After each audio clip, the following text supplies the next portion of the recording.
Drama की starting होती है और हमें ऑफिस का सीन दिखाया जाता है और वहाँ पर कुछ कर्मचारी खबर सुनकर काफ़ी हैरान हो जाते हैं। खबर ये होती है कि उनके प्रेसिडेंट मिस्टर लिहान की मंगेतर जो अब्रॉड में थी अब वो वापस आ रही है और उसका नाम यांग होता है। सभी लोग चौंक जाते हैं क्योंकि वो बहुत ही अमीर परिवार से बिलोंग करती है।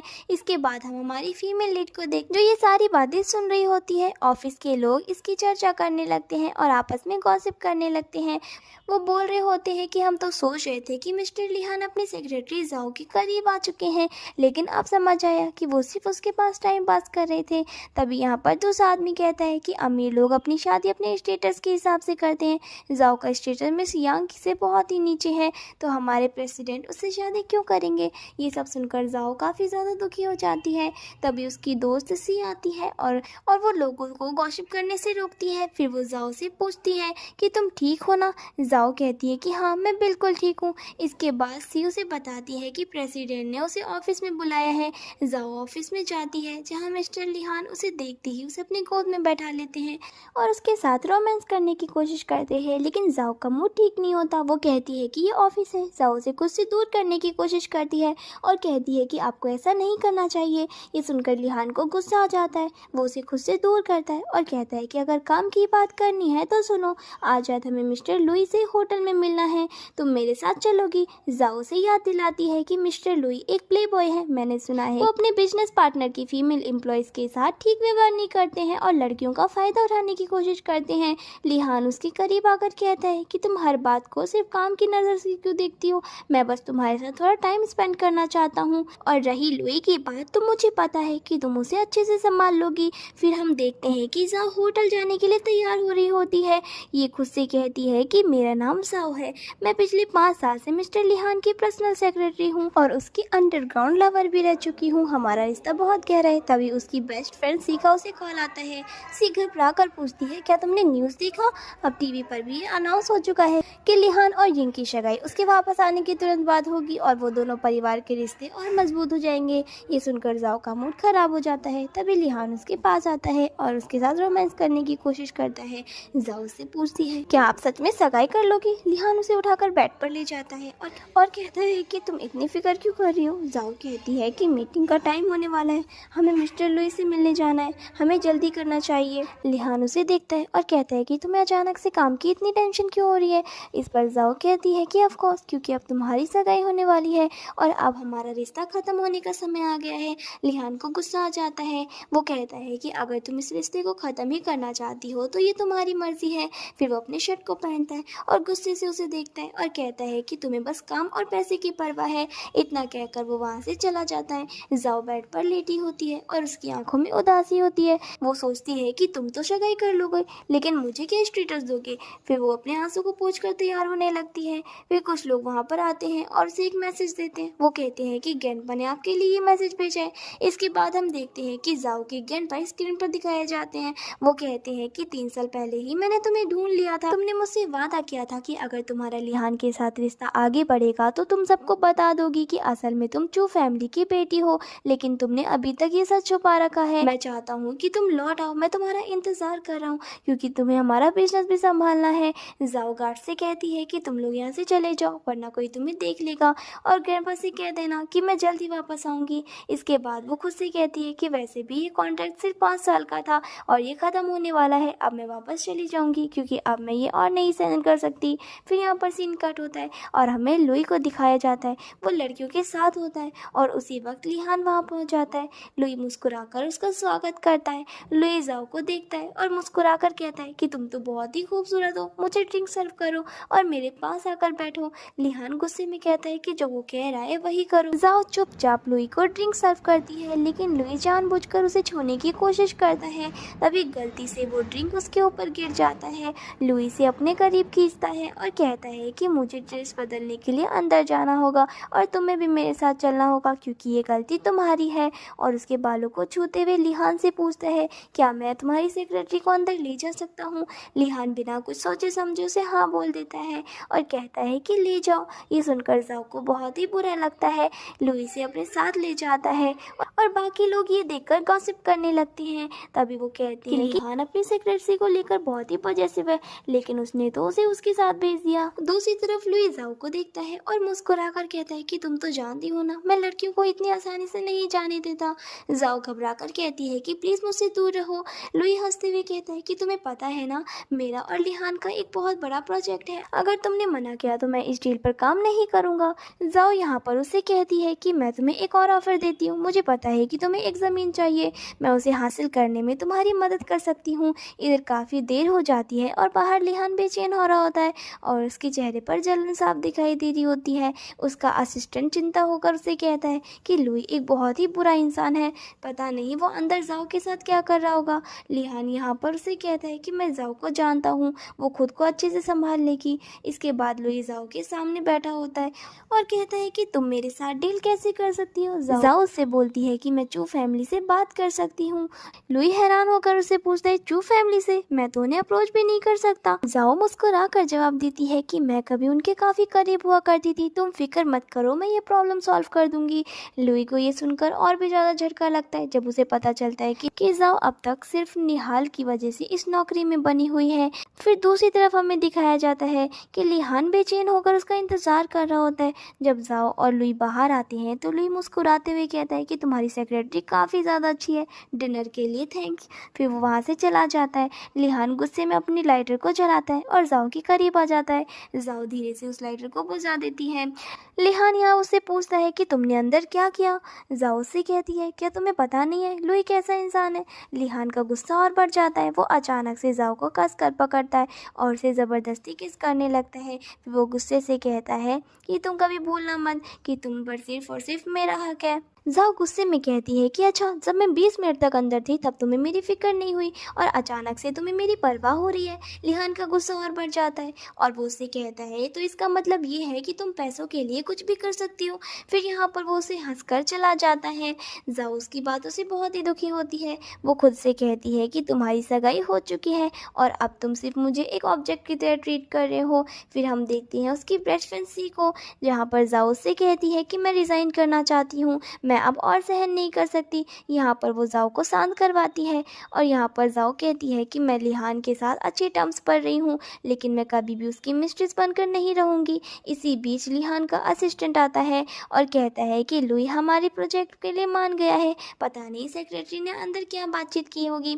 यहाँ पर लिहान का गुस्सा और बढ़ जाता है। फिर हम देखते हैं जाओ को, जो उसके कैबिन में आती है और कहती है कि डॉक्यूमेंट्स पर साइन कर दो, हम बाद में बात करेंगे। लिहान उसकी बातों को नज़रअंदाज करता है और जब जाओ आगे बढ़ने लगती है तो वो गुस्से में उसका हाथ पकड़ लेता है और उसे ज़बरदस्ती टेबल पर बैठा देता है।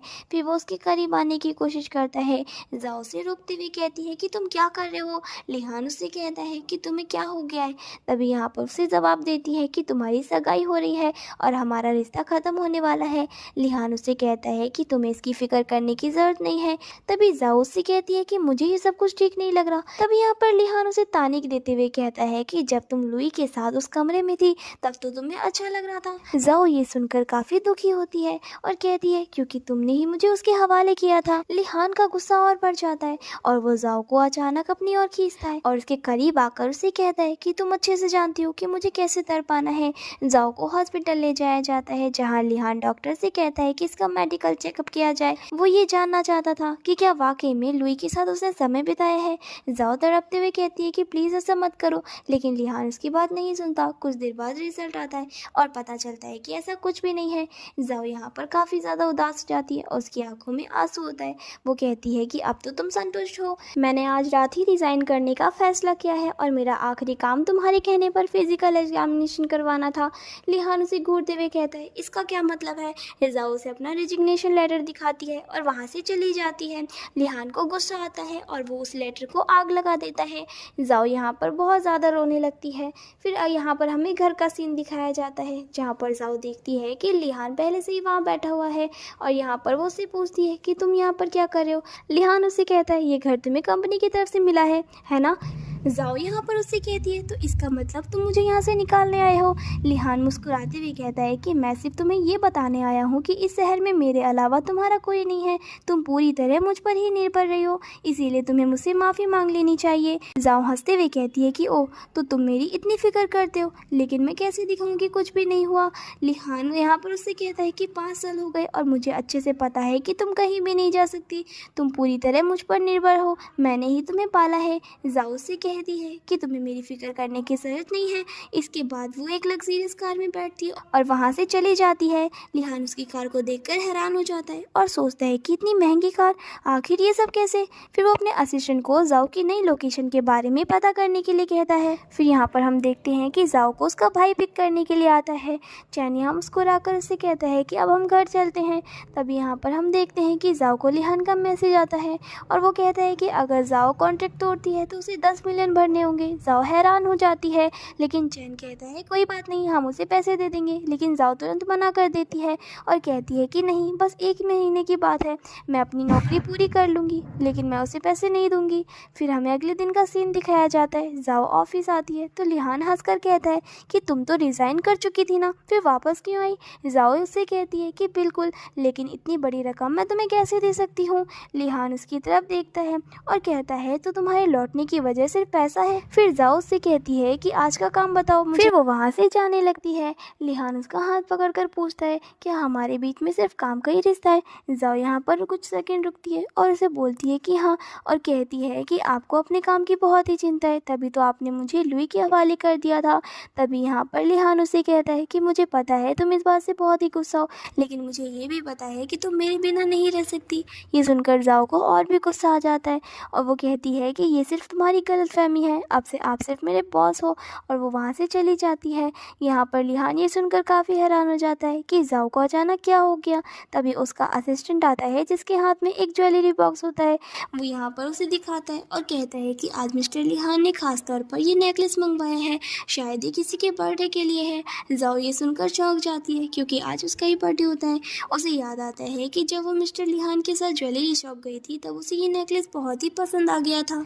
असिस्टेंट कहता है कि शायद ये गिफ्ट आपके लिए हो सकता है, लेकिन जाओ तुरंत ही कहती है कि इसे वापस बॉस के पास ले जाओ। जाओ असिस्टेंट से कहती है कि उसे मत बताना कि तुमने ये नेकलेस मुझे दिखाया है। हालांकि उसके मन में थोड़ी खुशी होती है कि शायद मिस्टर लिहान उसे अपने दिल की बात कहने वाले हैं। तभी वहाँ पर यांग आ जाती है जो मिस्टर लिहान की मंगेतर थी। वो सबके लिए गिफ्ट लेकर आई होती है। सभी वर्कर्स उससे काफ़ी इम्प्रेस होते हैं और जाओ की बुराइयाँ करने लगते हैं और अपनी फ्यूचर प्रेसिडेंट वाइफ से काफ़ी ज़्यादा इम्प्रेस होते हैं। जाओ वहाँ पर उठ के चली जाती है। इतने में ही यांग उसके ऑफिस रूम में आती है। यहाँ पर हम देखते हैं लिहान के हाथ में वही नेकलेस होता है, तो यांग उस नेकलेस को लेती है और कहती है कि तुम्हें मेरे आने का पता था ना, इसीलिए तुमने पहले से ही ये गिफ्ट मेरे लिए प्रिपेयर करके रखा हुआ था, तुम मुझे इसे पहना दो। लेकिन वो मूड में नहीं होता और वो खुद ही उसे पहन लेती है। फिर यहाँ पर वो उसे कहती है कि हम सब फैमिली मेम्बर्स और फ्रेंड ने पार्टी अरेंज की है, तुम ऐसा करना अपनी सेक्रेटरी को भी लेकर आना। वो कहता है कि ये हमारी फैमिली पार्टी है तो उसका वहाँ पर क्या काम होगा। इतने में ही असिस्टेंट आता है और इम्पोर्टेंट वर्क के लिए उसे वहाँ से ले जाता है। वो अपना सेल फोन पीछे ही भूल जाता है, जिससे यांग जल्दी से जाओ को मैसेज कर देती है कि रात को पार्टी में आना है और मन में प्लानिंग करने लगती है कि मैं जाओ को तुम्हारा नहीं होने दूंगी, क्योंकि उन्हें उसके रिलेशनशिप के बारे में पता होता है। यहाँ हम देखते हैं जाओ को जिसकी आज बर्थडे होती है, उसका ब्रदर उसके लिए केक लेकर आता है, लेकिन इतने में ही वो मैसेज पढ़ लेती है और वो उससे कहती है कि मुझे होटल जाना होगा।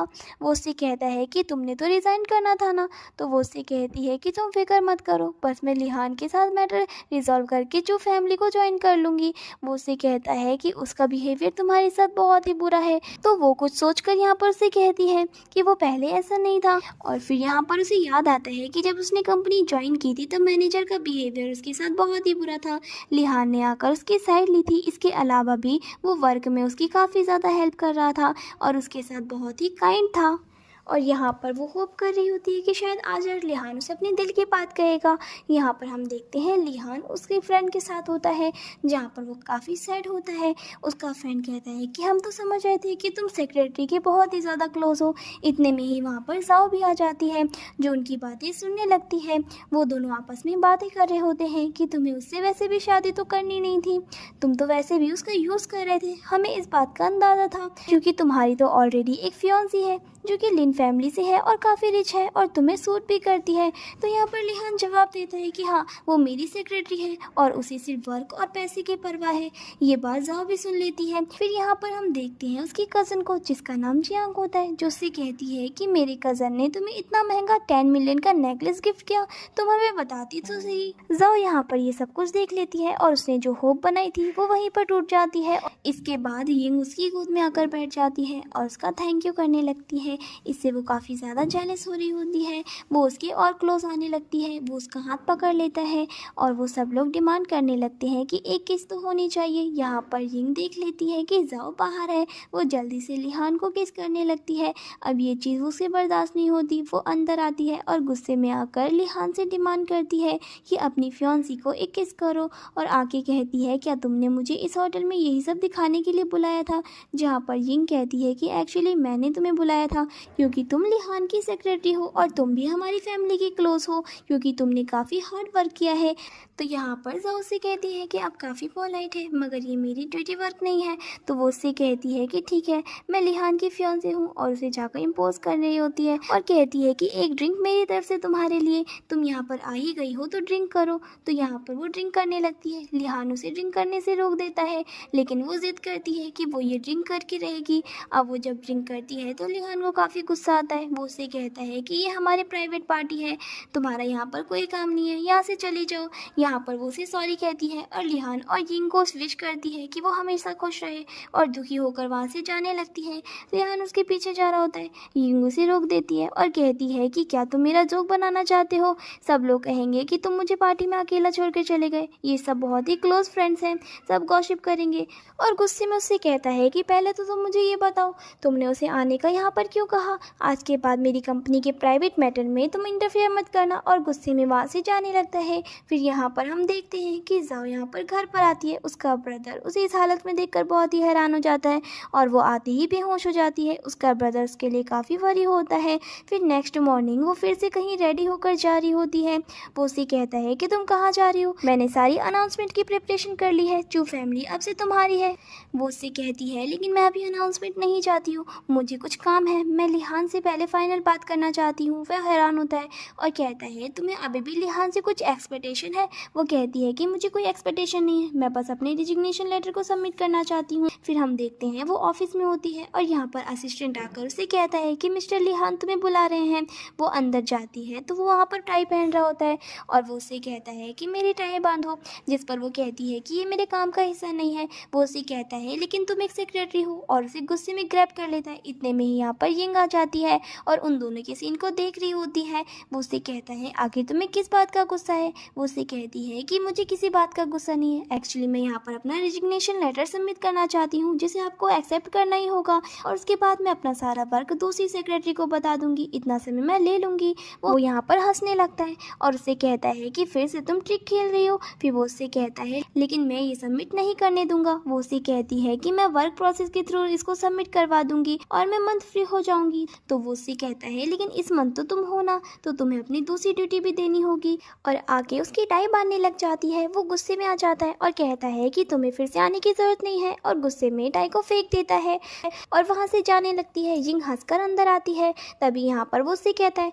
तुम्हें यहाँ आने की जरूरत नहीं है, हर बार मेरी ऑफिस में आ जाती हो, यहाँ से चली जाओ। फिर वो खुद ही यहाँ से चला जाता है। फिर यहाँ पर यिंग को पता चल जाता है कि जाओ को लिहान ने क्या काम दिया है। असिस्टेंट कहता है कि मुझे पता है कि आपने सेक्रेटरी को सेल्स डिपार्टमेंट में भेज दिया है, वो भी कार सेलिंग इंडस्ट्री में, वो सारा दिन वहाँ खड़ी रहकर काम करेगी। वो उससे कहता है कि ऑफ कोर्स मैं चाहता हूँ कि वो सफ़र करे और उसे रियलिटी का पता चले कि कहीं और जॉब करेगी तो क्या हाल होगा। अब यहाँ पर वो शोरूम में होती है, वहाँ पर सी और यिंग आ जाते हैं और उसे ह्यूमिलेट करने स्टार्ट कर देते हैं। शी कहने लग जाती है कि तुम मेरी कज़न की कभी भी चॉइस नहीं हो सकती, एक सेल्फ गर्ल बनी हुई हो, और झूठ बोल देती है कि लिहान ने कहा है वो जाकर यहाँ से कार खरीदे, चाहे वो कितनी भी महंगी क्यों ना हो। वो एक कार की तरफ देखती है और कहती है कि यिंग ये कार खरीदेगी तो इसके डॉक्यूमेंट्स लेकर आओ। फिर यहाँ पर वो चली जाती है। यहाँ पर शी आइडिया लगाती है और उससे कहती है कि हमें इसे फंसाना चाहिए और जाकर कार को की से स्क्रैच कर देती है। और फिर वो जाओ पर इल्ज़ाम लगा देती है कि तुमने हमें जानबूझकर एक बुरी कार दिखाई है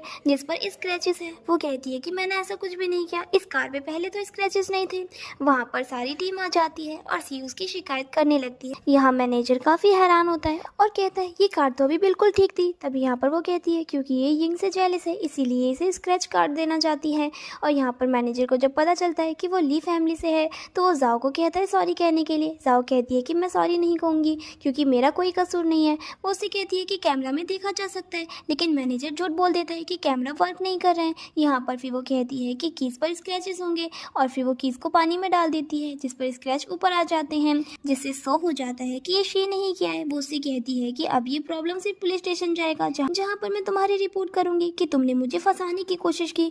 और यहाँ पर वो काफ़ी डर जाती है। वो उससे कह देती है कि इसका एक और सॉल्यूशन भी है, ये कार तुम खरीद लो। अब यहाँ पर हम देखते हैं कि सी काफ़ी ज़्यादा घबराने लगती है। इतने में ही वहाँ पर लिहान आ जाता है तो यहाँ पर वो बड़ी चालाकी से उसे सारी झूठी कहानी बताने लगती है। सी उसे अप्रूव करने लगती है कि ये हमें ह्यूमिलेट कर रही है। वो उससे कहता है कि यहाँ पर क्या हो रहा है, तो यहाँ पर वो उसे सारी बात बता देती है। सी उससे झूठ बोलती है कि ये तुम्हारी फियांसे को जानकर ह्यूमिलेट कर रही है।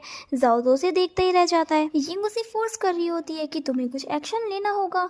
लिहान को कहती है कि तुम अपनी सेक्रेटरी से कहो बस वो सॉरी कह ले, वरना ये तो पुलिस में रिपोर्ट करने जा रही थी और तुम्हारी कंपनी के लिए प्रॉब्लम क्रिएट कर रही थी। अब सी फिर से इतराने लगती है कि अब तुम मुझे फोर्स नहीं कर सकती क्योंकि मुझे कज़न का फेवर मिल चुका है और उसके स्टेटस के बारे में बात करने लगती है। वहाँ पर उसका ब्रदर चैन आ जाता है और कहता है कि तुम्हें किसने कहा कि इसका कोई सपोर्ट सिस्टम नहीं है। वो उसे देखकर हैरान होती है और कहती है कि तुम यहाँ पर क्या कर रहे हो। वो कहता है कि मैं भी तुम्हारे लिए गिफ्ट लेने आया था। यिंग मौके का फ़ायदा उठाती है और कहती है कि लगता है ये उसका बॉयफ्रेंड है और हैरान होकर कहती है कि इसका बॉयफ्रेंड इतना रिच कैसे हो सकता है। लिहान उससे पूछता है तुम यहाँ पर क्या करने आए हो। वो उससे कहता है कि मैं यहाँ पर कार लेने आया था।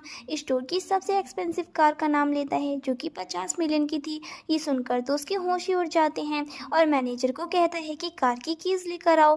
वो कार की कीज़ लेकर आता है तो वो जल्दी से उन कार की कीज़ को जाओ के हाथ पर रख देता है। वो हैरान होती है तो वो उससे कहता है ये तुम्हारा बर्थडे गिफ्ट है। वो उससे कहती है ये काफ़ी एक्सपेंसिव है। तो वो कहता है कि मैंने तो पहले ही इसे खरीद लिया था। वो उसका थैंक्स करती है और यहाँ पर यिंग काफ़ी जेलस होती है और कहती है कि तुम्हारी सेक्रेटरी तो बहुत ही चालाक है।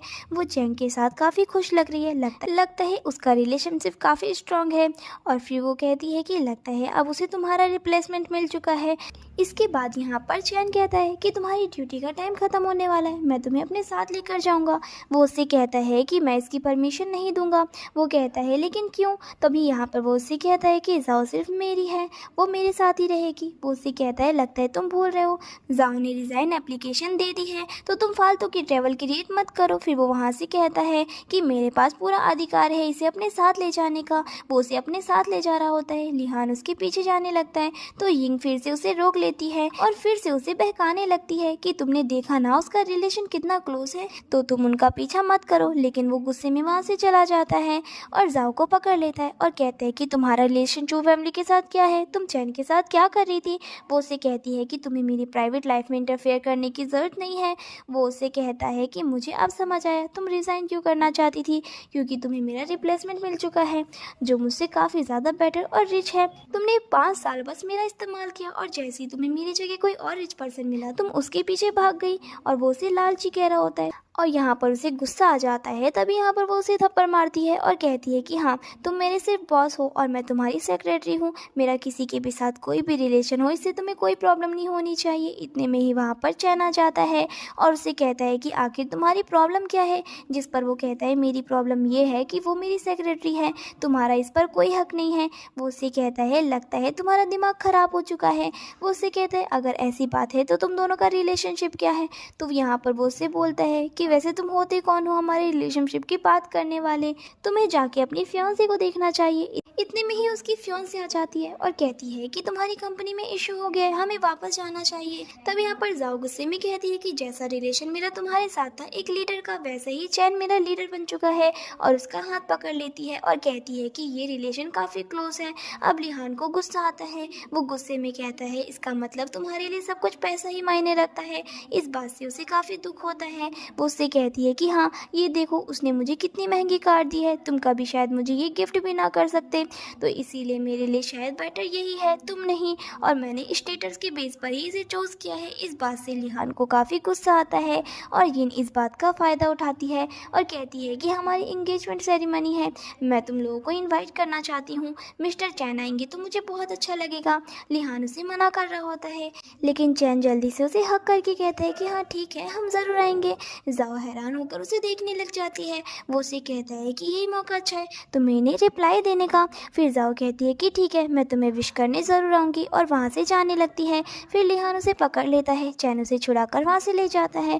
फिर इसके बाद हम यहाँ पर यिंग को देखते हैं, जो जाओ के पास आती है और उसे कहती है कि इंगेजमेंट पार्टी होने वाली है तो तुम्हें सारा काम करना होगा, क्योंकि तुम इस कंपनी की पर्सनल सेक्रेटरी हो और इसीलिए लिहान ने कहा है कि तुम सारा काम करोगी। वो उसे ड्रेसेस वॉश करवाती है और उसके बाद वो उसे बैनर लगाने के लिए भी देती है। वो बैनर लगा ही रही होती है, इतने में ही वो नीचे गिरने वाली होती है। लिहान उसे संभाल लेता है और कहता है कि तुम ये क्या कर रही हो। वो कहती है कि मैं बस अपनी जॉब कर रही हूँ। वो उससे कहता है कि मैं तुम्हें हॉस्पिटल लेकर जाता हूँ, तुम्हें चोट लगी है, लेकिन वो कहती है कि मैं खुद भी जा सकती हूँ। वो उससे कहता है कि चंद पैसों की खातिर तुम इस तरह के काम करने के लिए भी रेडी हो गई। तो वो उससे कहती है कि हाँ, क्योंकि मेरे दिल में सिर्फ और सिर्फ पैसे हैं और पैसे के लिए मैं कुछ भी कर सकती हूँ। यहाँ पे वो उन सब के साथ ड्रिंक करने लगती है। तभी इतने में पीछे से लुई आ जाता है और उसके कान में कुछ कहता है, जिससे वो डर के गिरने लगती है।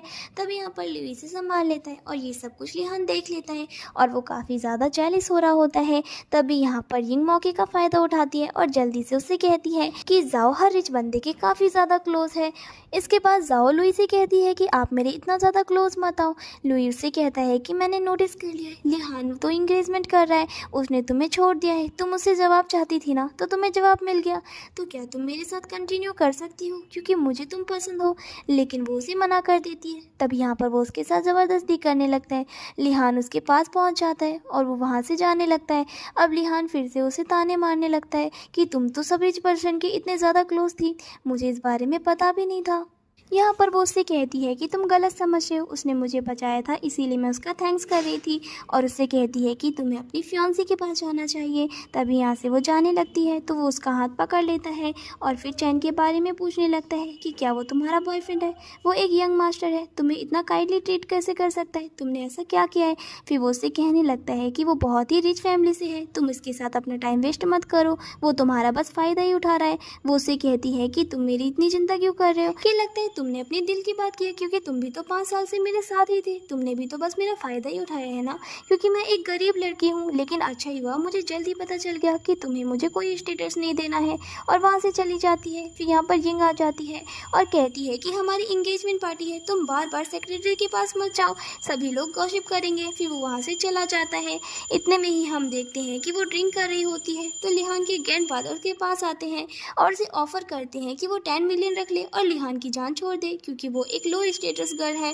वो ये कार्ड नहीं ले रही होती, लेकिन वो उसे ह्यूमिलेट करके वहाँ से चले जाते हैं और फिर लिहान के पास आ जाते हैं और लिहान को झूठ बोल देते हैं कि सेक्रेटरी अब तुम्हारे साथ वर्क नहीं करेगी, उसने मुझसे वर्क के लिए पैसे मांगे हैं, क्योंकि वो कंपनसेशन के 10 मिलियन लेना चाहती थी। और वो काफ़ी ज़्यादा हैरान हो जाता है कि वो रिसाइन करने के लिए इतनी पागल क्यों रही है। और यहाँ पर हम देखते हैं कि वो कार्ड को फेंक रही होती है। इतने में यहाँ पर यिंग आ जाती है। यिंग आकर उससे कहती है कि तुम्हें ये गलती करने की ज़रूरत नहीं है, और फिर उसे ह्यूमिलेट करने लग जाती है कि तुम एक लो क्लास हो, तुम सिर्फ एक बैड टाइम थी, और मेरी शादी लिहान के साथ हो जाएगी, रियल स्टेटस मुझे ही मिलेगा। और फिर वो कहती है कि मेरे पास अभी भी वक्त है तुम्हें लिहान के आगे एक्सपोज करने की, और वो अपने साथ लेकर उसे स्विमिंग पूल में कूद जाती है। अब यहाँ पे सभी लोग गॉसिप करने लगते हैं कि ये दोनों डूब रही है।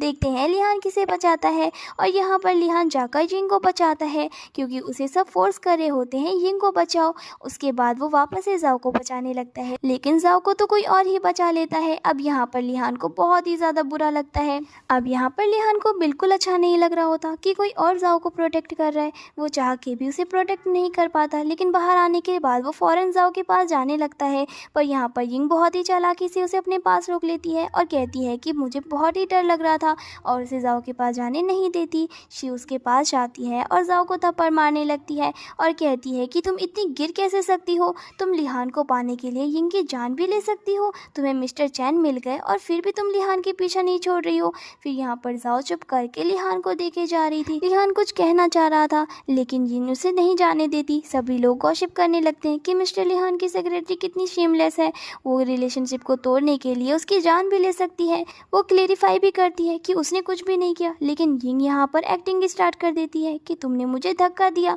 अब लिहान को गुस्सा आता है और वो आगे बढ़ता है और जाओ को कहता है कि तुमने ये सब कुछ क्यों किया। वो हैरान हो जाती है और कहती है इसका मतलब तुम मुझ पर ट्रस्ट नहीं कर रहे हो, क्योंकि उसे पहले ही गुस्सा आता है क्योंकि उसने ग्रैंडपा से अमाउंट लिया है, उसके बाद भी वो ये सब कुछ कर रही है। तो वो कहता है कि यहाँ सारी फैमिलीज है तो तुम इसीलिए इनसे सॉरी कह लो और ये बात को यहीं ख़त्म कर देते हैं। तभी यहाँ पर वो काफ़ी सैड हो जाती है। वो उससे कहता है कि सॉरी बोल दो और इस टॉपिक को यहीं ख़त्म कर देते हैं, लेकिन वो कहती है कि मेरा तो कोई कसूर भी नहीं है, हम ऐसा करते हैं पुलिस को बुलवा लेते हैं। सिर्फ गुस्सा करने लगती है कि इसमें पुलिस को बुलाने की क्या बात है, सबने देखा है। इतने में वहाँ पर चैन आ जाता है और कहता है मैं ऑलरेडी अपने साथ पुलिस लेकर आया हूँ, तुम लोगों की हिम्मत कैसे हुई चू फैमिली के साथ इस तरह बिहेव करने की। सभी लोग गॉसिप करने लगते हैं कि चू फैमिली तो सबसे रिचेस्ट फैमिली है इस सिटी की और ये आम सी सेक्रेटरी उनकी आखिर क्या लगती है। लेकिन यहाँ पता चलता है कि वहाँ का कैमरा टूट चुका था, कुछ भी रिकॉर्ड नहीं हो सका। चैन उन्हें वार्न करता है कि सच्चाई का पता तो मैं लगा के रहूँगा और उसे अपने साथ ले जाने लगता है। इतने में ही यहाँ पर लिहान उसे पकड़ लेता है और कहता है कि तुम्हारे और चैन के बीच कौन सा रिलेशनशिप है। तभी यहाँ पर वो उससे कहती है कि तुम्हें क्या तकलीफ है। वो कहता है कि तुम मेरे साथ चलो, तुम भीगी हुई हो, मैं तुम्हारा ड्रेस चेंज करवाता हूँ, तुम्हें चैन के साथ जाने की जरूरत नहीं है। वो उससे कहती है कि ना तो मैं माफ़ी मांगूंगी और ना ही तुम्हारे साथ जाऊंगी, मैं तुम्हारी सेक्रेटरी हूँ, तुम्हें मेरी टेंशन लेने की ज़रूरत नहीं है। तुम्हें अपनी फियांसे को देखना चाहिए जैसे तुमने उसकी जान बचाई।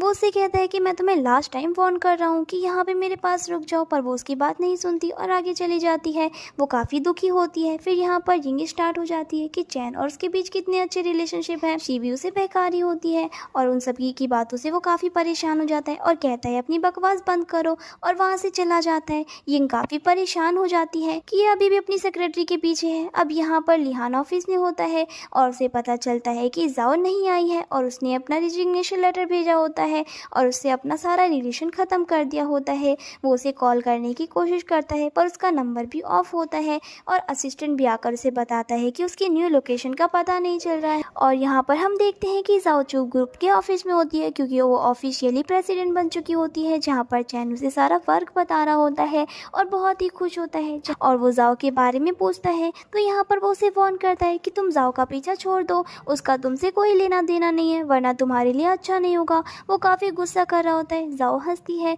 और कहती है कि तुम्हें तो मुझसे भी ज़्यादा गुस्सा आता है और वो उसका मूड ठीक करती है और कहती है कि कुछ भी हो जाए मैं बहुत ही लंबे समय से लिहान के साथ रही हूँ, मैंने बहुत कोशिश की कि वो मेरी फीलिंग समझे लेकिन ऐसा कुछ भी नहीं हुआ, लेकिन अब मैं उसका पीछा कभी नहीं करूँगी। जिसके लिए वो काफ़ी खुश होता है और कहता है कि मैं हमेशा तुम्हारी साइड पे रहूँगा और उससे कहता है कि कल चैरिटी ऑक्शन है, मैं वहाँ पे ऑफिशियली अपनी सिस्टर को चू ग्रुप का प्रेसिडेंट अनाउंस करना चाहता हूँ। उसके बाद हम देखते हैं कि ऑक्शन में लिहान और यिंग भी होते हैं। सभी लोग इन्हें परफेक्ट कपल कह रहे होते हैं, लेकिन इतने में ही डोर ओपन होता है और चैन और जाओ आते हैं। सभी लोग ये देखकर काफ़ी हैरान हो जाते हैं कि चैन के साथ ये ब्यूटीफुल सी गर्ल कौन है।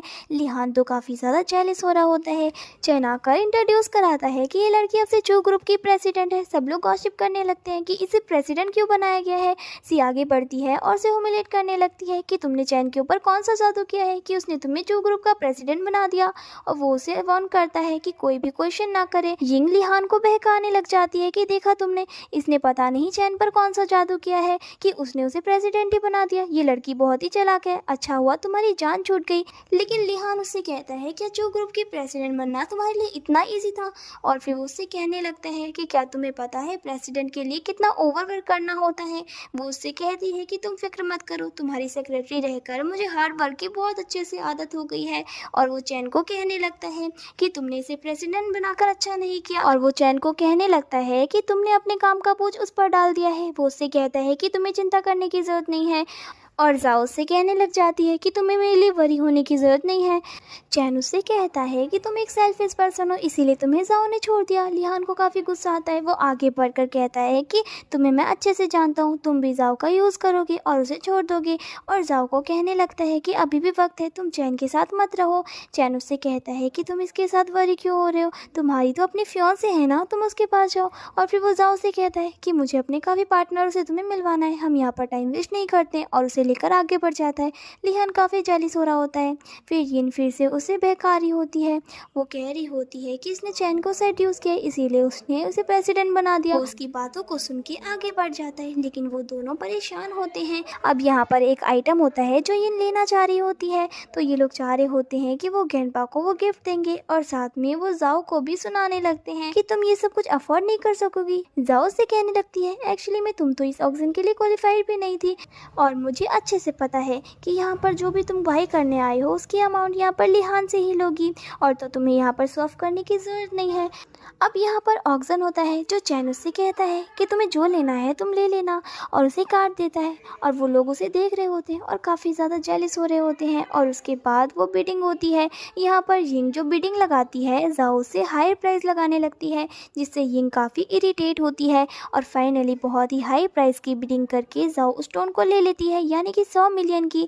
सी उसका मजाक उड़ाती है और उसके ऊपर गुस्सा करने लगती है, और सबके आगे उसे एक्सपोज करती है कि ये एक सेक्रेटरी है और ये रिच लोगों को पीछा करती है और उन्हें सेड्यूस करती है और उनका पैसा ले लेती है, और अब ये चू ग्रुप को भी इसी तरह यूज़ कर रही है।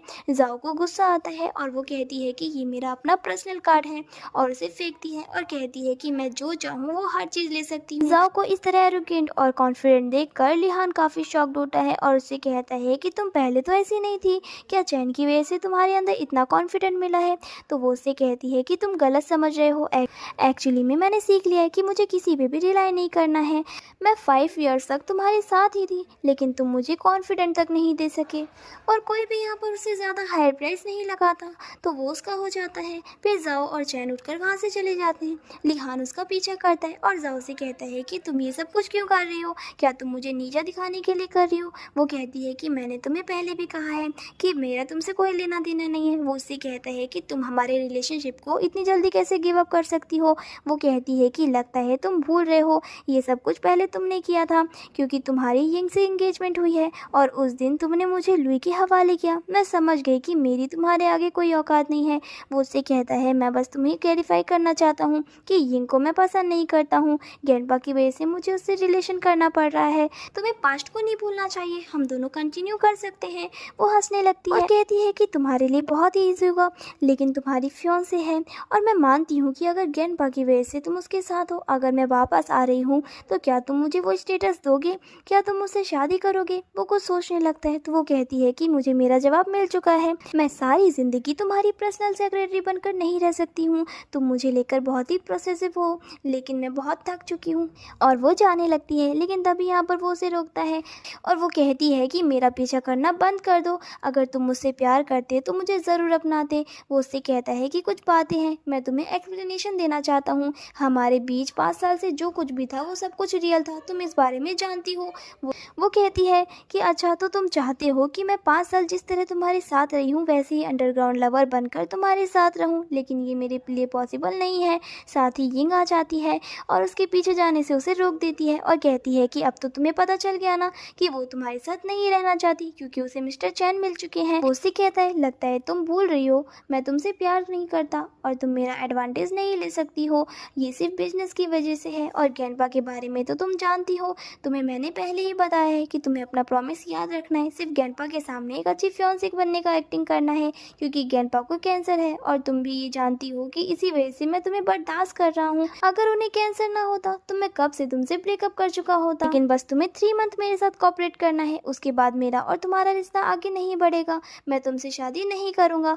ये कहकर वो जाने लगता है। यिंग काफी वरी होती है और उससे कहने लगती है कि वो ऐसा ना करे, लेकिन वो उसकी नहीं सुनता और कहता है कि सिर्फ 3 मंथ का टाइम है, गेंडपा के ऑपरेशन के बाद मैं तुम्हारी शक्ल भी नहीं देखूंगा। वो उससे कहती है कि मैं ये जाकर गेंडपा को बता दूंगी। वो उस पर गुस्सा करता है तो वो डर जाती है। अब वो काफी ज्यादा दुखी होती है। वो कहती है कि जाओ, मैं तुम्हें नहीं छोड़ूंगी। उसके बाद किसी को कॉल करती है। इसके बाद हम देखते हैं कि जाओ वर्क कर रही होती है और जानी एक अच्छे ब्रदर की तरह उसकी केयर कर रहा होता है और उसके लिए फूड लेकर आता है। जैसे वो उसे टेस्ट करती है उसे वॉमिटिंग आता है। फिर वो लोग हॉस्पिटल जाते हैं और उन्हें पता चलता है कि यहाँ पर जाओ प्रेग्नेंट है और वहाँ पर सी भी होती है। वो ग्रैंडपा को विजिट करने आई थी। वो उनकी बातें सुन लेती है जहाँ पे उसे पता चलता है कि ये लिहान का बच्चा है। और यहाँ पर चैन उससे कह रहा होता है कि तुम अब क्या करोगी। वो कहती है कि मैं अबॉर्शन का सोच रही हूँ। वो उसे समझाने लगता है कि तुम फिक्र मत करो, ये तुम्हारा बेबी है और हम इसे एक्सेप्ट करेंगे और चू फैमिली का नाम देंगे। और इसके बाद जाकर वो सारी बातें यिन को बता देती है। वो दोनों आपस में बात कर ही रहे होते हैं, तभी इतने में वहाँ पर लिहान आ जाता है और उनकी बातें सुन लेता है। वो उसे बताती है कि जाओ प्रेग्नेंट है, वो चैन के बच्चे की माँ बनने वाली है। ये सुनकर लिहान बहुत ही उलझ जाता है और उसे याद आता है कि जब वो जाओ के साथ समय बिता रहा था तो जाओ ने उसे कहा था कि हमें प्रोटेक्टिव होना पड़ेगा अगर मैं प्रेग्नेंट हो गई तो वो उससे कहता है कि मुझे बहुत अच्छा लगेगा कि मेरे बच्चे की माँ तुम बनोगी। और तभी उसे याद आता है कहीं ये बच्चा उसका तो नहीं हो सकता। और यहाँ पर बाद में वो जाओ से मिलने जाता है और जाओ से कहता है क्या ये बच्चा चूका है। वो कहती है कि हाँ तुम सही समझी। और यहाँ पर वो उसे ग्रैब करता है और उसे गुस्सा करने लगता है। तभी यहाँ पर वो उससे कहती है तुम यहाँ पर वापस क्यों आए, तुम्हें मेरे लिए इतना कंसर्न फील होने की ज़रूरत नहीं है, अगर मैं प्रेग्नेंट भी हूँ तो।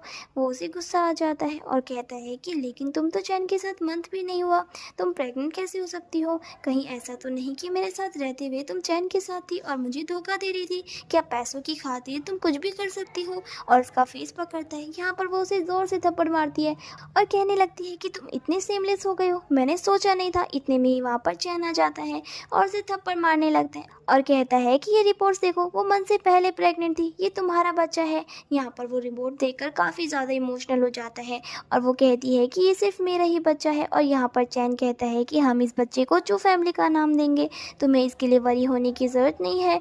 वो उससे कहती है कि तुम मेरी ज़िंदगी से चले जाओ, तुम्हारा इस बच्चे से कोई लेना देना नहीं है। चैन उसे वार्न करता है कि तुम अब चू फैमिली के करीब ही मत आना, वरना तुम्हारे लिए अच्छा नहीं होगा। और जाओ को अंदर ले जाता है। अंदर जाके वो जाओ को सॉरी कहता है कि डॉक्टर ने कहा था कि तुम्हें बिल्कुल भी टेंशन नहीं देनी है। और वो अपने आप को स्लैप मारता है। वो हंसने लगती है और उसका हाथ पकड़ लेती है और कहती है कि फिक्र मत करो, मैं बिल्कुल ठीक हूँ। फिर हम देखते हैं कि वो लोग एक इम्पॉर्टेंट मीटिंग में जाते हैं जहाँ पर लिहान और यिंग भी आए होते हैं। वो उससे कहती है लगता है चैन के साथ तुम्हारा रिलेशन काफ़ी क्लोज हो चुका है। जाओ से ताना मारती है कि लगता है तुम्हारे फियांसे के साथ तुम्हारा रिलेशन अच्छा नहीं है, इसी वजह से तुम दूसरों को हर वक्त नोटिस करती हो। उसके बाद हम देखते हैं कि जाओ को ड्रिंक सर्व किया जा रहा होता है तो वो उसे रोकता है कि वो ड्रिंक नहीं कर सकती। तो यिंग उससे कहती है कि ये तुम क्या कर रहे हो, सबके सामने इस तरह की बातें मत करो। वो गुस्से में ड्रिंक करने लग जाता है और कहता है ये बच्चा मेरा है, मैं कैसे ना इसकी चिंता करूं। अब यहाँ पर यिंग जल्दी में अंदर जाती है और वेटर को ड्रग्स देती है जाओ के जूस में मिला देने के लिए। और यहाँ पर उठकर कहती है कि मैं तुम्हें कॉन्ग्रेचुलेट करने आई हूँ। साथ ही वो लिहान को कहने लगती है कि हमें जाओ को आगे बढ़ने में उसकी हेल्प करनी चाहिए, यहाँ पे हम कंपनसेशन के लिए आए हैं। और यहाँ पर वो उस जूस को देती है जहाँ पर लिहान उसे दे देता है। और यहाँ पर जाओ उस जूस को पी लेती है, लेकिन इतने में उसकी तबीयत खराब हो जाती है। उसे डॉक्टर के पास ले जाया जाता है। पीछे लिहान जिंग को गिरफ्त कर लेता है और कहता है तुमने क्या किया। जिस पर वो कहती है कि मैंने तुम्हारे लिए ही ये सारी चीज़ें ईजी की हैं, अब तुम्हें कभी भी वरी होने की ज़रूरत नहीं होगी। और यहाँ पर हॉस्पिटल में हम देखते हैं कि जाओ ठीक होती है, मगर थोड़ी भी देर हो जाती तो कुछ भी हो सकता था। चैन जोर से लिहान को थप्पड़ मारता है और कहता है उसे अगर कुछ भी हुआ होता तो मैं तुम्हें नहीं छोड़ूंगा। फिर लिहान परेशान होता है। अब यहाँ पर जाओ को होश आ जाता है तो वो अंदर जाता है। वो उससे कहती है कि मैं तुमसे बात नहीं करना चाहती हूँ, तुम यहाँ से चले जाओ। मैं मानती हूँ कि तुम मुझसे प्यार नहीं करते, लेकिन तुम इस बच्चे की जान कैसे ले सकते हो। वो उसे समझाता है कि ये मैंने नहीं किया, ये यिंग ने किया था। वो बहुत ही दुखी हो जाता है और कहता है कि तुम मुझ पर शक कर रही हो, तुम मेरे साथ 5 ईयर्स तक रही हो, मैं तुम्हें कोई नुकसान पहुंचाने की सोच भी नहीं सकता हूँ। वो उससे कहता है कि मैं मानता हूँ कि ये फॉल्ट मेरा है, लेकिन मैं बहुत सी चीज़ें तुम्हें एक्सप्लेन करना चाहता हूँ कि मैं बहुत ही मजबूर हूँ। वो उसे कहती है कि तुम्हारे कहने का क्या मतलब है, तुम्हारी मजबूरी की वजह से मैं एक अंडरग्राउंड लवर बनकर तुम्हारे बच्चे को जन्म दूँ और तुम्हें फॉलो करती रहूँ। 5 ईयर्स कम नहीं होते। होते मैंने बहुत समय दिया और रोने लगती है और अपनी फीलिंग एक्सप्रेस करने लगती है कि उसने कितना कुछ सहा है। वो सिर्फ क्या चाहती थी कि वो उससे शादी करे, लेकिन वो उसे एक्सक्यूजेस देने लगता है, तो वो उसे जाने के लिए कहती है और वो वहाँ से चला जाता है। अब यहाँ पे हम देखते हैं कि वो सीधा ग्रैंडपा के पास जाता है और जाकर कहता है कि वो इस एंगेजमेंट को नहीं कर सकता। ग्रैंडपा तो उसे मारने लग जाते हैं और कहते हैं क्या तुम्हें पता है कि उसका फैमिली बिजनेस है। वो उसे बताता भी है कि जाओ उसके बच्चे की माँ बनने वाली है, लेकिन उसे इस बात से कोई फर्क नहीं पड़ता, जिससे लिहान काफ़ी दुखी हो जाता है और ग्रैंडपा को साफ कह देता है कि वो यिंग से शादी नहीं करेगा और एंगेजमेंट तोड़ने की बात कर देता है, क्योंकि उसे अपने बच्चे की परवाह है और वो उसे प्रोटेक्ट करना चाहता है। और वो हैरान होता है कि ग्रैंडपा उसके बच्चे का सुन के भी अपना फैसला नहीं बदल रहे। अब यहाँ पे चैन जाओ को घर ले आता है। जाओ चैन से कहती है कि यिंग ने मेरे बच्चे को मारने की कोशिश की, मैं उसे कभी माफ़ नहीं करूँगी। उसके बाद हम देखते हैं कि एक गैदरिंग होती है जहाँ पे यिंग को भी इनवाइट किया जाता है जो फैमिली की तरफ से। वो काफ़ी परेशान होती है। वहाँ पर लिहान भी आता है। लिहान जाओ के पास जा रहा होता है, लेकिन यिंग उसे उसके पास जाने से रोक देती है। तभी यहाँ वो उससे कहता है कि लगता है तुम भूल गई हो, हम दोनों की अब इंगेजमेंट नहीं रही, मैंने तुम्हें इन्फॉर्म कर दिया था। जाओ भी ये सब कुछ सुन रही होती है। वो उसका हाथ पकड़ लेती है और उसे सॉरी करने लगती है, लेकिन वो उसे साफ जवाब दे देता है और कहता है कि तुमने जाओ और उसके बच्चे को नुकसान पहुंचाने की कोशिश की है, मैं तुम्हें इसके लिए कभी माफ़ नहीं करूँगा। और यहाँ पर जाओ भी उससे कहने लगती है कि तुम मुझे नुकसान पहुँचाने का सोच भी नहीं सकती, तुम्हें इसका प्राइस पे करना होगा। और यहाँ पर उसे एक कॉल आता है और उसे पता चलता है कि उसकी फैमिली बैंकक्रप्ट हो चुकी है, जिसकी वजह से वो काफ़ी शॉक्ड हो जाती है और कहती है क्या ये तुमने किया है। तभी यहाँ पर वो कहती है कि हाँ, ये मेरी वजह से हुआ है। सभी लोग गॉसिप करने लगते हैं कि जाओ कितनी पावरफुल है। वो लिहान से रिक्वेस्ट करने लगती है कि इसे समझो, ऐसा ना करे, मेरी पूरी फैमिली को सपोर्ट करना होगा, लेकिन वो उसे साफ मना कर देता है और कहता है कि तुम्हें इसकी सज़ा मिलनी ही चाहिए, क्योंकि मैं भी ऐसा चाहता हूँ। फिर वो जाओ को कहता है कि मैं तुमसे कुछ एक्सप्लेनेशन करना चाहता हूँ, मैंने इससे इंगेजमेंट तोड़ दी है, अब तुम वापस से मेरी हो सकती हो, मैं तुमसे हर चीज़ के लिए सॉरी करता हूँ, तुम जो फैमिली को छोड़ दो और मेरे पास आ जाओ, मैं तुमसे शादी कर लूँगा। वो उसे गौर से देखती है और कहती है कि लेकिन मैं तुम्हारे साथ नहीं होना चाहती, और आज की अनाउंसमेंट तुम सुनकर जाना। और यहाँ पे अब वो स्टेज पर आती है और यहाँ पर वो अनाउंसमेंट कर देते हैं कि वो चू फैमिली की रियल डॉटर है। सभी लोग ये सुनकर काफ़ी हैरान होते हैं और यिंग उसे एक्सपोज करने लग जाती है कि ये लिहान की सेक्रेटरी रही है, इसने उसे 5 ईयर रेड्यूस किया है और अब ये चू फैमिली में मिलने के लिए कुछ भी कर रही है, ये उसकी डॉटर नहीं हो सकती। इतने में ही वहाँ पर चैन आ जाता है, तो वो दोनों मिलकर चैन को भी बातें सुनाने लग जाते हैं और वो दोनों सभी गेस्ट से कहने लगते हैं कि इस लड़की को यहाँ से बाहर निकालो, क्योंकि ये झूठ बोल रही है। फिर यहाँ पर चैन सबको क्लियर करता है कि किस तरह चू फैमिली की डॉटर खो चुकी थी, जिसे उन्होंने बहुत ढूंढा और अब वो मिल गई है, और वो कोई और नहीं बल्कि जाओ है, जो 3 साल पहले ही मिल चुकी थी। तो यहाँ पर सभी लोग गॉसिप करने लगे, ये वही खोई हुई बेटी है जो वापस मिल गई, ये रियल डॉटर कैसे हो सकती है। सीबी वहाँ पर बातें कर रही होती है। यहाँ पर जाओ साफ कहती है कि उसने सिर्फ और सिर्फ वेट लिहान की वजह से किया था, इसीलिए वो अपने स्टेटस के बारे में नहीं बता रही थी। इतने में ही जाओ का फादर आता है, वो सबको बताता है कि वो उसकी रियल डॉटर है। सभी लोग ये देखकर शॉक्ड हो जाते हैं। लिहान आगे बढ़ता है और हैरान होता है और कहता है कि जब तुम चू फैमिली की डॉटर थी, तुमने ये बात मुझे क्यों नहीं बताई, तुमने 5 साल से मेरे से ये बात छुपाई। वो उससे कहती है क्योंकि 5 साल से मैं तुम्हारे साथ रहना चाहती थी, तुम्हें अपनाना चाहती थी। और उसका फादर भी क्लियर करता है कि वो सिर्फ तुम्हारे लिए इतनी बुरी लाइफ जी रही थी, मेरी डॉटर ने बहुत कुछ सहा है, ये मेरी बायोलॉजिकल डॉटर है जिसके मेरे पास एविडेंस है। अब ये सब शॉक्ड हो जाते हैं। वो कहता है कि इसी वजह से मैंने चू फैमिली की सारी प्रॉपर्टी और कंपनी जाओ के नाम पर कर दी है, अब मेरी बेटी से कोई भी रूट नहीं हो सकता। सभी लोग काफ़ी शॉक्ड हो जाते हैं। सीबी कहती है कि मैंने इसे कितना तंग किया था, मुझे तो पता ही नहीं था कि ये चू फैमिली की रियल डॉटर है। उसके डैड कहते हैं कि अब तुम्हें घर चलना चाहिए, वो उसे अपने साथ ले जा रहे होते हैं। लिहान उसे रोकता है और कहता है कि मैं तुम्हें कुछ एक्सप्लेन करना चाहता हूँ। वो उससे कहती है कि दोबारा से मेरे पीछे मत करना। उसके डैड आगे बढ़ते हैं और उससे कहते हैं कि मैं तुम्हें वार्न कर रहा हूँ। जाओ उसे रोकती है और तो उसके डैड कहते हैं कि तुम मुझे अपने तरीके से बात करने दो। और फिर वो उससे कहता है कि मेरी डॉटर तुम्हें बहुत ही पसंद करती थी, तुम्हारी वजह से वो मेरे साथ समय नहीं बिता रही थी और तुम्हारे पीछे ही थी। अब ये मैं और अवॉइड नहीं कर सकता।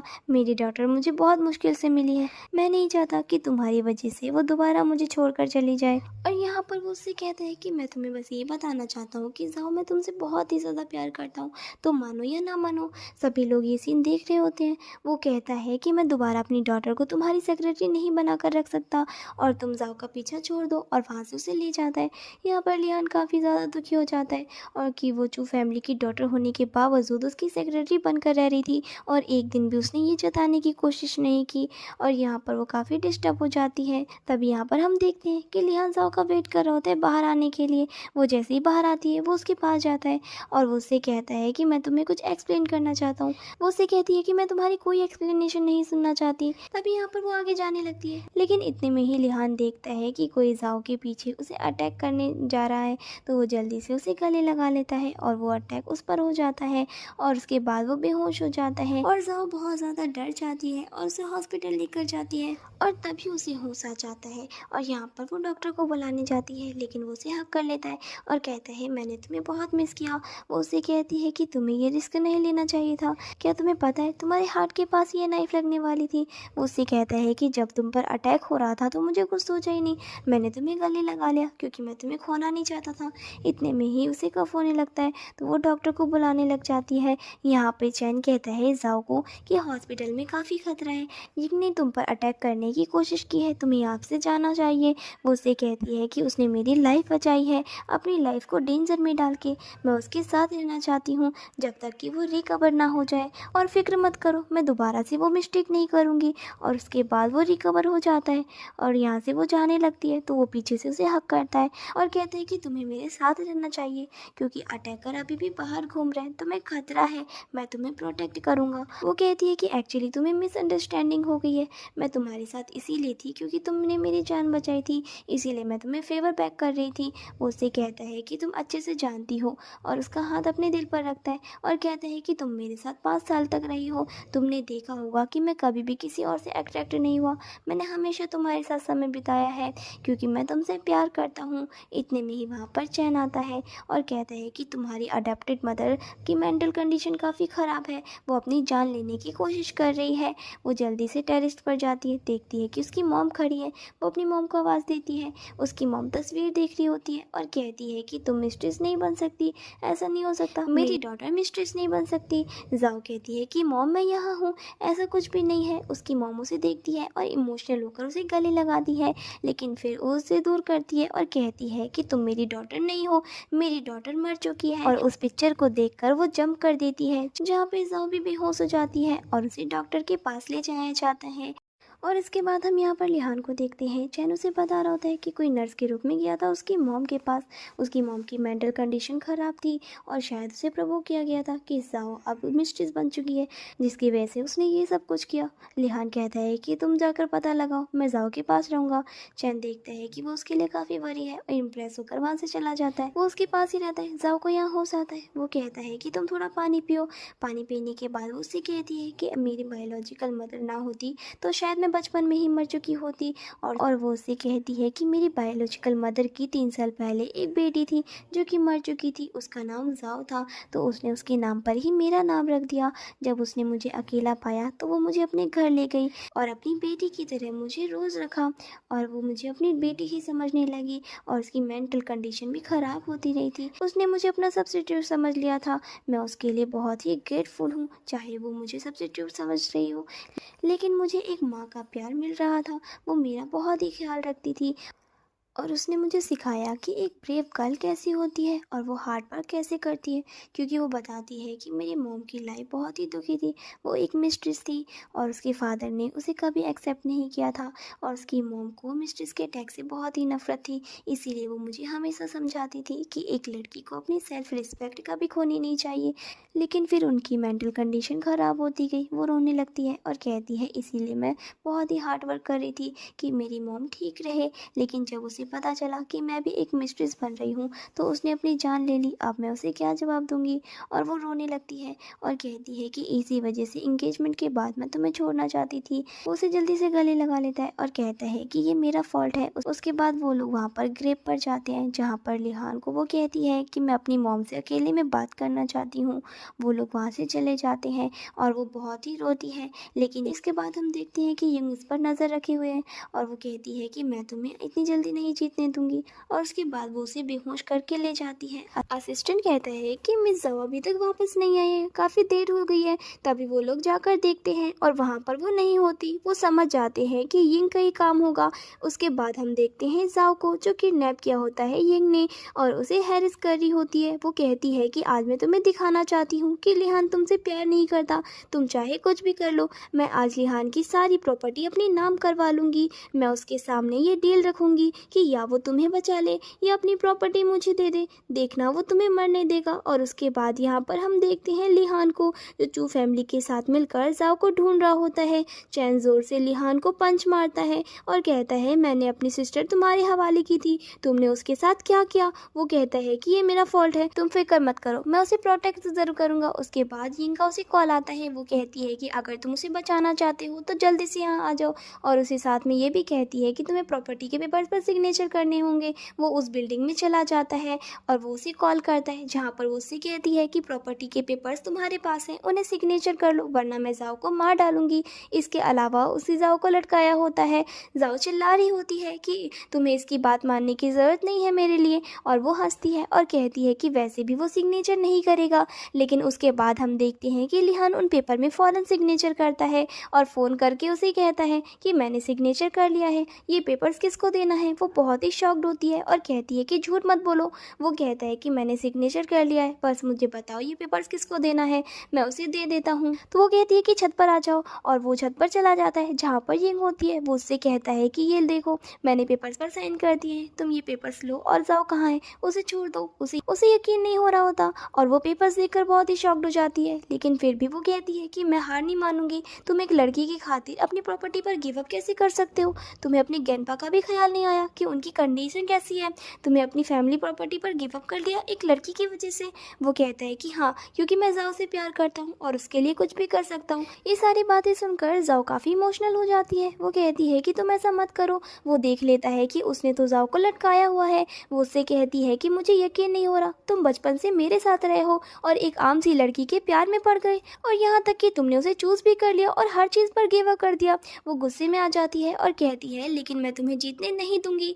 और फिर वो उस रस्सी को काट देती है, लेकिन लिहान उसे जल्दी से फेंकता है और रस्सी को पकड़ लेता है और ज़ाओ को कहता है कि तुम फिक्र मत करो, मैं तुम्हें प्रोटेक्ट करूंगा, तुम्हें डरने की ज़रूरत नहीं है। वो ज़ाओ से कहती है कि मुझे सेव करने के लिए तुम्हें काफ़ी मुश्किल उठानी पड़ रही है, तुम्हें मेरे लिए अपनी कंपनी पर गिव अप नहीं करना चाहिए था, तुमने उसके लिए बहुत मेहनत की है। जिस पर वो उससे कहता है कि मैं तुमसे प्यार करता हूँ, मैं तुमसे हर चीज़ के लिए सॉरी करना चाहता हूँ, मैं सच में तुम्हारे साथ एरोगेंट था, मैं उस दिन स्विमिंग पूल में तुम्हें बचाना चाहता था लेकिन वहाँ पर गेंपा थे, अगर मैं तुम्हें बचाता तो गेंपा की कंडीशन ठीक नहीं थी और प्रॉब्लम क्रिएट हो सकती थी, तो मैंने सोचा कि मैं तुम्हें बचा लूँगा। लेकिन मुझे बहुत पछतावा है कि काश मैं तुम्हें उस दिन बचा लेता तो आज ये मिसअंडरस्टैंडिंग ना होती, लेकिन आज मैं तुम्हें ज़रूर बचा के रहूँगा, चाहे इसके लिए मुझे अपनी जान ही क्यों ना देनी पड़े। और फिर वो उससे सॉरी करता है कि मैंने हमेशा तुम्हें हर्ट किया लेकिन अब मैं तुम्हें हर्ट होने नहीं दूंगा। और फिर यहाँ पर वो उससे कहता है कि तुम फिक्र मत करो, मैं चू फैमिली को इन्फॉर्म करके आया था, तुम थोड़ा वेट करो, वो लोग यहाँ पर आते ही होंगे। तभी हम देखते हैं कि वहाँ पर गार्ड्स आ जाते हैं। यहाँ पर यिंग उस पर दोबारा हमला करने जाती है तो गार्ड्स उन्हें पकड़ लेते हैं और तभी यहाँ पर चू और चैन भी मिलकर उसे बचा रहे होते हैं। और यहाँ पर हम ज़ाओ को देखते हैं, वो सोच रही होती है कि अगर मुझे दोबारा लाइफ मिलती है तो मैं निहाल को माफ़ कर दूंगी, क्योंकि ये सब कुछ वो मजबूरी में कर रहा था अपने गेंपा की वजह से। उसके बाद हम देखते हैं कि उसे रेस्क्यू कर लिया जाता है। लिहान उसे जाता है और गले लगाता है। इतने में ही हम चैन और मिस्टर चू को देखते हैं। चैन कहता है कि थैंकफुली लिहान ने हमें सब कुछ बता दिया था, उसे पता था कि इनकी हद तक जा सकती है। यहाँ वो उसका थैंक यू करती है। वो उससे कहता है तुम ठीक तो हो ना। वो कहती है कि हाँ मैं बिल्कुल ठीक हूँ। वो उससे कहती है तुम्हारे लिए तो टेंशन मिल सकती थी, तुमने तो अपनी प्रॉपर्टी पर भी गिव अप कर दिया था और यहाँ पर अगर मुझे कुछ हो जाता तो तुम्हारे हाथ में तो कुछ भी नहीं रहता। वो कहता है कि मैं जानता था कि मैं तुम्हें बचा ही लूँगा।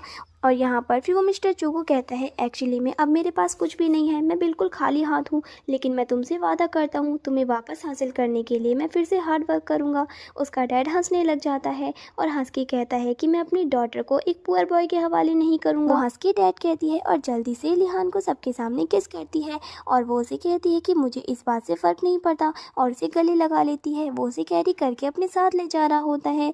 दूसरी तरफ हम यहाँ पर ग्रैंडपा को देखते हैं हॉस्पिटल में। उसे पता चलता है कि यिंग ने क्या किया है और साथ ही ये भी कि लिहान और जाओ ने इंगेजमेंट कर ली है। वो इस बात से काफ़ी खुश होते हैं और कहते हैं कि मुझे उसके लिए बहुत अच्छा लग रहा है, मेरी तरफ से उसके लिए एक गिफ्ट रिपेयर करना। असिस्टेंट कहता है आपको खुद उससे मिलना चाहिए। वो कहता है मैंने जो किया है उसके साथ मुझे नहीं लगता कि अब वो मुझसे मिलना भी चाहेगा, लेकिन मैं बस उसे खुश देखना चाहता हूँ। और यहाँ पर हम लिहान को देखते हैं जहाँ पे लिहान होता है और उसके पीछे जाओ उससे हक करती है और वो उससे कहता है कि मैं तुम्हारा बैकअप चाहता हूँ लेकिन एज अ वाइफ, और उसे बैठकर प्रपोज कर दे और कहता है कि ये रिंग मेरे साथ हमेशा से रही है, मैंने हमेशा इसे पहन के रखा है, मैंने हमेशा चाहा कि एक दिन मैं इसे तुम्हारे हाथों में पहनाऊंगा क्योंकि मैं हमेशा से तुमसे शादी करना चाहता था, लेकिन फैमिली इश्यूज़ की वजह से मैं हिम्मत नहीं कर पाया, क्या तुम मुझसे शादी करोगी? वो खुश होती है और उस रिंग को फ़ौरन पहन लेती है और उसे हक करती है और इसी के साथ हमारा ये ड्रामा यहीं एंड हो जाता है।